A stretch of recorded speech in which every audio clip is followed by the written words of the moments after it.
não é diminuir ou aprovar o erro do outro. Você está machucado, a pessoa vai lhe pedir desculpa, aí você faz, não, foi nada não, foi. Foi sim, por isso que você está chateado. Você diz, não, realmente você me chateou. E tem mais, você tem direito de pedir um tempo, né? A pessoa vai pedir perdão e você está, mas me dê um tempo, eu preciso elaborar isso dentro de mim. Estou chateado, mas vai passar. Me dê um tempo. Você tem que ser honesto com seus sentimentos. Perdoar não é esperar por um pedido de perdão. Isso é difícil, né, gente? Eu posso perdoar alguém e a pessoa não querer me perdoar. Mas perdão é uma libertação pessoal. Porque o perdão do outro vai depender dele. Quando eu perdoo, eu me liberto. Quando eu ressinto, eu estou preso. A pessoa que me fez mal, por minha permissão, continua me fazendo mal porque eu estou preso pelo ressentimento. Perdoar não é parar de sentir dor. Muitas vezes você perdoa, mas continua sentindo dor das consequências do evento que gerou o ressentimento. Vamos dar um exemplo. Alguém lhe atropela e você fica paraplégico. E você resolve perdoar. Você volta a andar? Você vai continuar sentindo as dificuldades de alguém que é cadeirante. Alguém matou seu filho. E você perdoou. Ele volta para você no outro dia? Você continua sentindo saudade. Mas você resolveu perdoar. É um sentimento pessoal. Perdoar não é, em nenhum momento, negligenciar a justiça. Perdoar não é confiar. Uma vez chegou para mim uma paciente e disse, você sabe que o motivo de eu estar na terapia é que meu pai na infância me abusou sexualmente. Sei. Eu estou indo viajar para os Estados Unidos e minha filha de 3 anos, eu posso deixar com meu pai, que eu perdoei ele? Eu disse, não. Você não pode deixar sua filha com seu pai. Você não tem garantias de que ele não vai fazer com ela a mesma coisa. Perdoar para conviver com ele, que é alguém que ocupa um lugar importante na sua vida, é uma coisa. Confiar que ele vá não mais fazer o que ele fez com você é uma outra coisa. Então, perdoar nem sempre é confiar. E o mais difícil, perdoar nem sempre é se reconciliar com o adversário. Porque eu posso perdoar a pessoa e ela nunca mais querer falar comigo ou ter convivência comigo. Mas lembre-se, nós somos eternos. A vida nos seus ciclos vai possibilitar o reencontro. A experiência mais, acho, radical na minha vida foi a experiência de perdão. Eu percebi que na escola da vida, o perdão, ele é um pré-requisito. Você sabe o que é um pré-requisito na universidade? Eu só posso pagar essa cadeira se eu tiver pago essa antes. Na escola da vida, tudo só vem depois do pré-requisito do perdão. Sem ele, tudo o que está para acontecer em investimento espiritual em mim não flui, porque eu bloqueio por não conseguir perdoar. Quando eu conheci a minha atual esposa, e eu conheci ela numa jornada médica espírita lá em Campina Grande. Nós estamos juntos há 13 anos.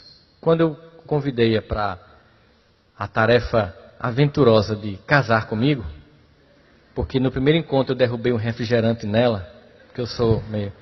E aí a reação dela foi que determinou que eu casava, porque ela ficou tranquila e disse, não, daqui a pouco eu troco a calça, eu vou casar com ela, porque eu vou derrubar tantas coisas nela que essa é a criatura que eu vou casar. E aí ela disse assim para mim, eu só aceito casar com você se você perdoar seu pai.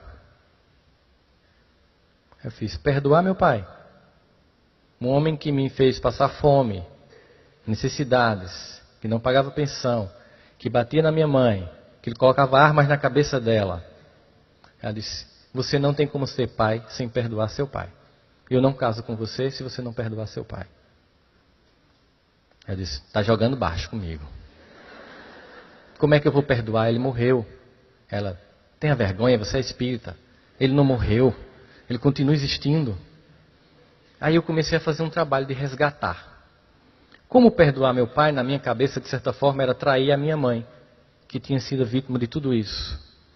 Então eu tinha que buscar quem era meu pai. Não na visão da minha mãe, naturalmente machucada, mas na visão das pessoas que conviviam com ele.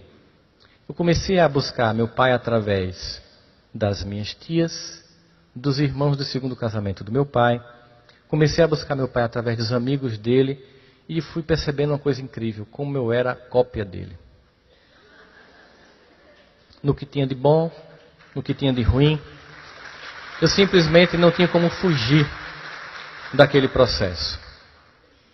E no dia do meu casamento, estava lá um banner com a foto do meu pai casando com minha mãe, um banner da minha esposa, do pai da esposa casando com a minha sogra. Estavam meus irmãos do segundo casamento com quem eu nunca tinha falado antes. E eu estava, naquele momento, dando um salto, porque eu estava começando de fato uma vida nova. E tudo se mudou completamente depois daquele momento. A minha vida se divide antes e depois desse perdão. Portanto, também se divide antes e depois de alguém que me possibilitou proporcionar esse perdão, que é minha esposa. E aí eu digo para vocês, porque vocês já devem ter percebido, para quem lê romance espírita, que o negócio para os homens não é muito bom não. As mulheres vão tudo para o plano espiritual superior e a gente vai para o umbral.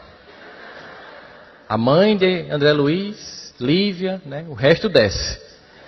Então, dá a importância da mulher na nossa vida. Eu sei, meus irmãos, que perdoar não é uma tarefa fácil. Eu sei que dentro de vocês deve existir muitos sentimentos contra vocês mesmos, contra algumas pessoas. Mas o mais fantástico de Deus é a forma incondicional como Ele nos ama. O mais fantástico de Deus é que naquele dia que você faz tudo de errado, mesmo já tendo se prometido não mais errar, você vai para o seu quarto e tem até vergonha de fazer uma prece. E Ele está do seu lado lhe amando, porque não fixa no seu equívoco, mas fixa nas suas possibilidades. Olhar para si com misericórdia, para que você veja não o que você está sendo, mas tudo de venturoso que você vai poder vir a ser. Olhar para quem está do seu lado e lhe machucou, não pelas cenas momentâneas do momento, vai possibilitar o enxergar de todo o amor que vai ser construído. Porque Deus é a promessa da felicidade, da justiça e da paz. Nós somos, e eu acho que esse é o único dogma do Espiritismo. Tem gente que diz que o Espiritismo não tem dogma. Tem um dogma. Nós somos condenados ao amor, à paz e à felicidade. Tudo que nós podemos fazer é infantilmente atrasar isso. Portanto, se reconcilie. Reconstrua pontes por onde você mesmo um dia vai ter que passar. Reconstrua sentimentos. Enxergue todos os acontecimentos da forma mais ampla e mais profunda. Olhe para o outro e para si com doçura e misericórdia. Para que a vida passe a ter sentido. Para que eu não tenha que chegar do outro lado sem poder dizer dever cumprido. Nós voltamos ao proscênio terrestre quantas vezes forem necessárias para amar. Não adianta insistir em que isso não aconteça. E quando esse reencontro acontecer, quando você olhar para aquela pessoa que hoje você tem os piores sentimentos, lembrando que ela é tão amada por Deus quanto você, e que sobre ela Deus investe todo o amor do resgate, e que vai lhe usar como instrumento desse resgate, se permita ser um instrumento luminoso de Deus na construção das pontes do perdão, para que nós possamos construir a fraternidade. Porque a regeneração do planeta não é um plano político, não é um plano econômico, é a regeneração do único território que nos cabe regenerar, o nosso coração. Que Deus os ilumine, limpa e profundamente todos os dias. Muita paz.